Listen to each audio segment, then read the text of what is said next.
మన హైందవ ధర్మంలో ప్రతి ఒక్క విషయాన్ని మన పెద్దలు మనకు చెప్పారు.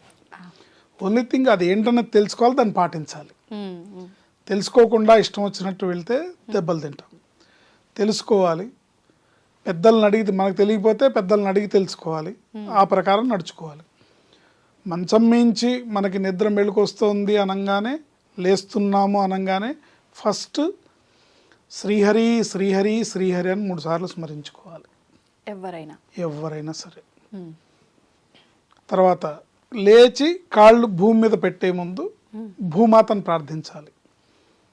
ఎందుకంటే ఆవిడ మన బరువును మోస్తుంది.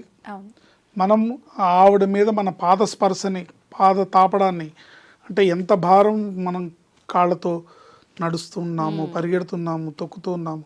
సో లేచిన దగ్గర నుంచి ఆవిడని ఆధారంగా చేసుకొని మనం ఉన్నాం కాబట్టి ఆవిడని ప్రార్థించాలి. సముద్ర వసనే దేవి పర్వత స్తనమండలి విష్ణుపత్నీం నమస్తుభ్యం పాదస్పర్శంచ క్షమస్వమే. అంటే అమ్మా సముద్ర వసనే దేవి, ఆవిడ ఎక్కడ ఉంటుందంటే సముద్రంలో ఉంటుంది. ఈ భూమండలం మీద 3 వంతుల నీరు, 1 వంతే భూమి ఉంది. సో సముద్రంలో ఉంది. సముద్ర వసనే దేవి పర్వత స్తనమండలి, అంటే పర్వతాలే ఆవిడకి స్తన్యం.